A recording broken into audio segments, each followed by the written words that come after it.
Chairperson Begum Khaleda Zia চিকিৎসাধীন অবস্থায় মারা গেছেন। ইন্না লিল্লাহি ওয়া ইন্না ইলাইহি রাজিউন। আসলেই কি মারা গেছেন খালেদা জিয়া, নাকি তার মৃত্যু নিয়েও হচ্ছে ভয়ঙ্কর রাজনীতি? সিপিডিউতে চিকিৎসাধীন অবস্থায় তিনি শেষ নিঃশ্বাস ত্যাগ করেন। চেয়ারপারসন ও সাবেক প্রধানমন্ত্রী বেগম খালেদা জিয়ার চিকিৎসা সংক্রান্ত একটি নতুন প্রস্তাব দিয়েছে সংযুক্ত আরব আমিরাত। আমিরাত সরকার চায় লন্ডনে দীর্ঘ বিমানযাত্রার চাপ কমানোর জন্য অসুস্থ খালেদা জিয়াকে মধ্যপথে আবুধাবিতে সম্প্রতি তারেক জিয়ার একটা স্টেটমেন্ট আজকের পত্রিকা নামক একটি গণমাধ্যম কোট করেছে। কথাটা এরকম যে কোনো মানুষ কিংবা কোনো গোষ্ঠী বলছে অমুককে দেখলাম, তমুককে দেখলাম, এবার তমুককে দেখুন। সুপ্রিয় দর্শক, আসসালামু আলাইকুম রহমতুল্লাহ। আশা করি সবাই ভালো এবং সুস্থ আছেন। স্বাগত জানাচ্ছি আমাদের আরো একটি নতুন ভিডিওতে। সুপ্রিয় দর্শক মন্ডলী, ভিডিওর থাম্বনেল, টাইটেল, ভিডিওর কিছু অংশ বিশেষ দেখে আপনারা ইতিমধ্যে ধারণা করতে পেরেছেন আজকের ভিডিওটি আমরা কাদেরকে নিয়ে বানাইছি। সুপ্রিয় দর্শক, খালেদা জিয়ার অসুস্থতাকে নিয়ে বর্তমানে যে জামাত সহ এনসিপি যে রাজনৈতিক অস্থিরতা সৃষ্টি হয়েছে তারই আলোকে আজকের এই ভিডিও। সুপ্রিয় দর্শক মন্ডলী, বড় বড় ইউটিউবার এবং রাজনৈতিক বিশ্লেষকের বক্তব্যের সমন্বয়ে খুব সুন্দর করে আজকে আমরা এই ভিডিওটি সাজিয়েছি। এক মুহূর্তে না টেনে আপনি সম্পূর্ণ ভিডিওটি দেখলে বুঝতে পারবেন রাজনীতির মুহূর্ত কোন দিকে ঘুরে যাচ্ছে, কারা ক্ষমতায় আসতে যাচ্ছে। সুপ্রিয় দর্শক, তাহলে চলুন আমরা কথা না বাড়িয়ে সেই সম্পূর্ণ বিস্তারিত আলোচনাটা দেখে আসি।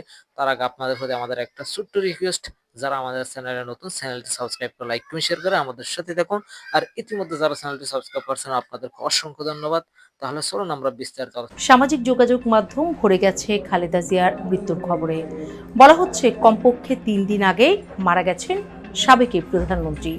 আসলেই কি মারা গেছেন খালেদা জিয়া, নাকি তার মৃত্যু নিয়েও হচ্ছে ভয়ঙ্কর রাজনীতি?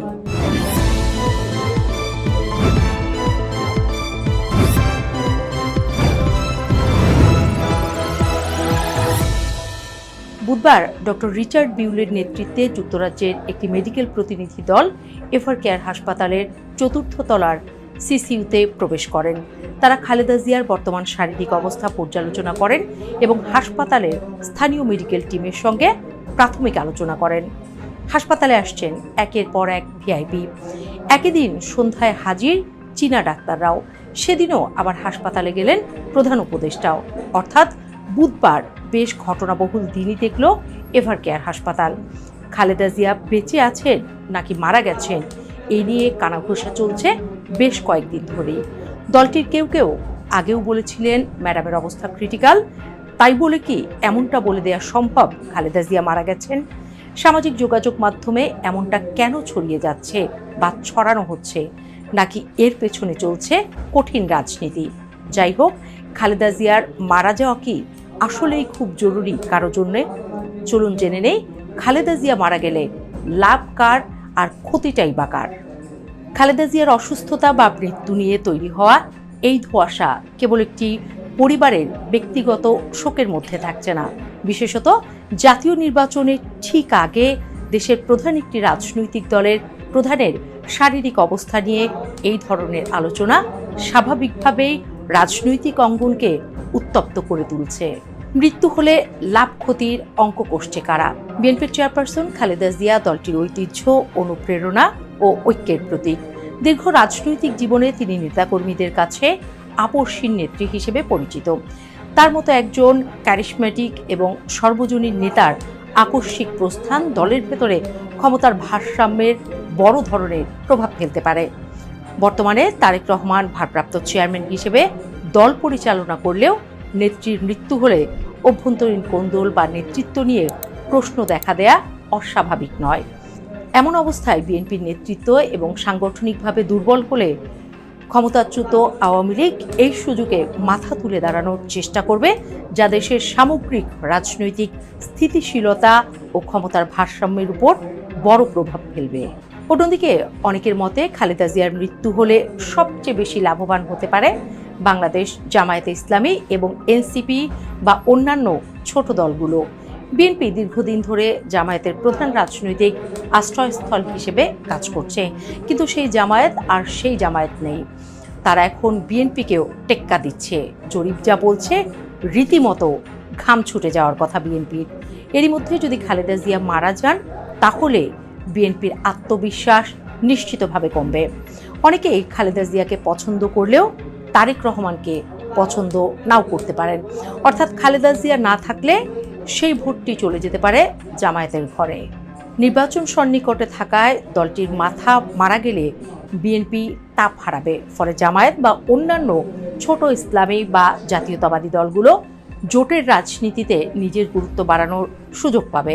তারা বড় দলগুলোর সঙ্গে নতুন করে দর কষাকষির সুযোগ তৈরি করবে, যেখানে এতদিন বিএনপি ছিল একক কেন্দ্রবিন্দু। কেন মৃত হলেও দেখানো যাবে না নির্বাচনের আগে? বাজারে জনপ্রিয় মত ঘুরছে যে নির্বাচনের আগে এই মৃত্যু সংবাদ নিশ্চিত করা যাবে না।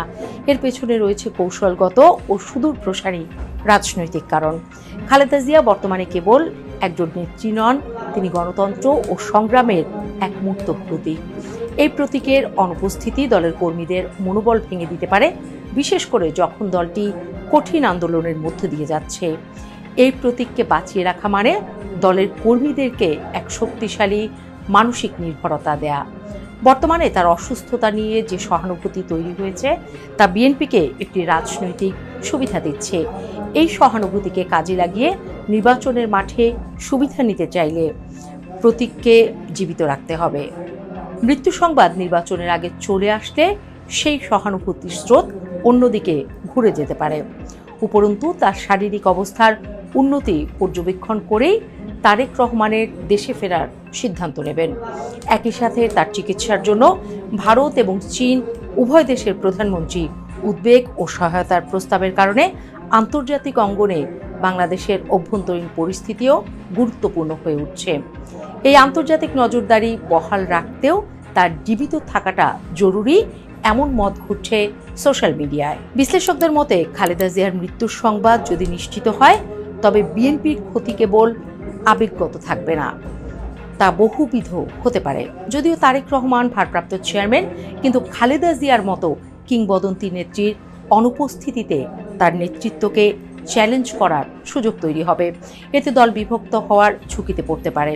দ্বিতীয়ত, দীর্ঘ কারাবাস ও অসুস্থতার কারণে খালেদা জিয়াকে শহীদ বা নির্যাতনের শিকার হিসেবে চিত্রিত করার যে রাজনৈতিক সুবিধা ছিল, সেই প্রতীকী সুবিধা হারিয়ে যেতে পারে। কর্মী ও সমর্থকরা